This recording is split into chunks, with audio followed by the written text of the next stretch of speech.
Greetings, everybody. Dave DeWalt here, founder and CEO of NightDragon, and we are coming to you from Black Hat here in Las Vegas with about 30,000 of our friends and about thousands of vendors as well. But it's so great to be back. This is my 20th Black Hat, which I hate because it dates me a little bit, but it's been an honor to be part of this whole cyber family for so long and have so many people here. It's so wonderful. Today we have such an amazing guest, Brett Leatherman, who is the Assistant Director of the FBI Cyber Group. And thank you. So it's just over a year, Brett, is about, right? About a year in a roll, yep. How long does it feel? About 5 of those, I think, yeah. Thank you so much for your service and everything you've been doing. So proud to see all the news, especially recent operations that we've been doing.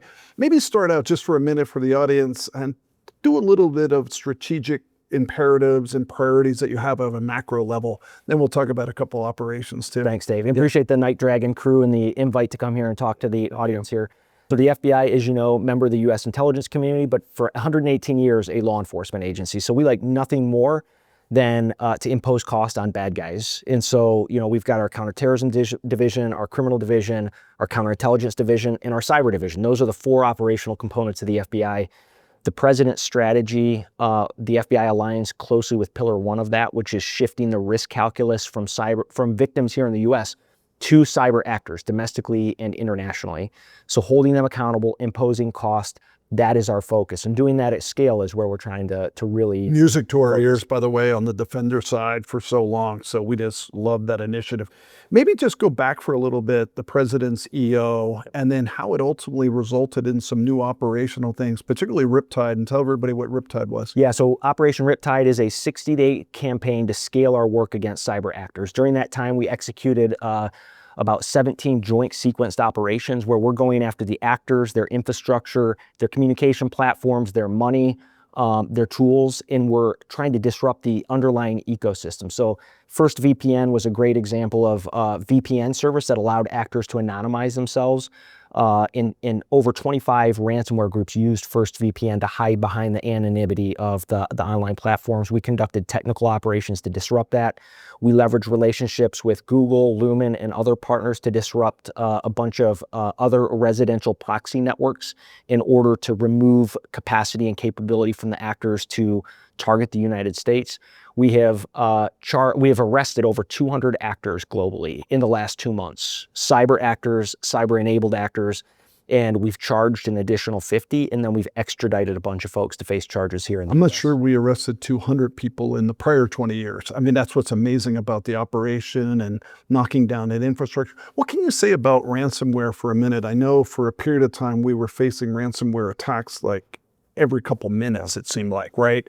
And we've really seen that change. And I think a lot of this has to do with the directives of this administration, the fear factor we put into the adversary, the actions we're taking. I mean, again, music to our ears, but we've seen ransomware really drop, right? Yeah, it's been a significant drop, and we've also seen payments drop as well.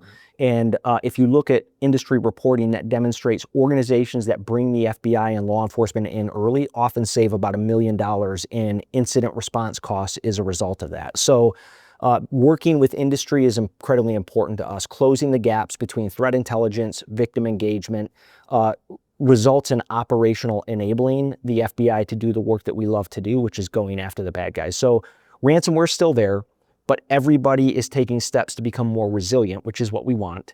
And then our job is to also to go after those bad guys and to deter them from continuing. Brett, let me ask you a little bit more about what I always called public-private partnership, coming from the private side and partnering with the government for so long. I mean, we're in this age of AI now that really has changed the landscape. I mean, at least for me, the last 6 months since these frontier models have come out, and we've watched this incredible inertia of vulnerabilities and potential exploits. I mean, we've almost seen an exponential change in our cyberspace that's occurring.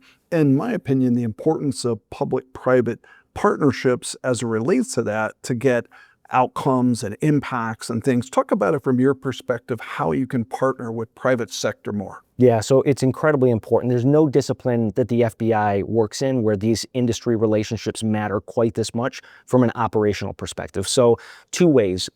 Companies that are engaged in threat intelligence see the threat before we do.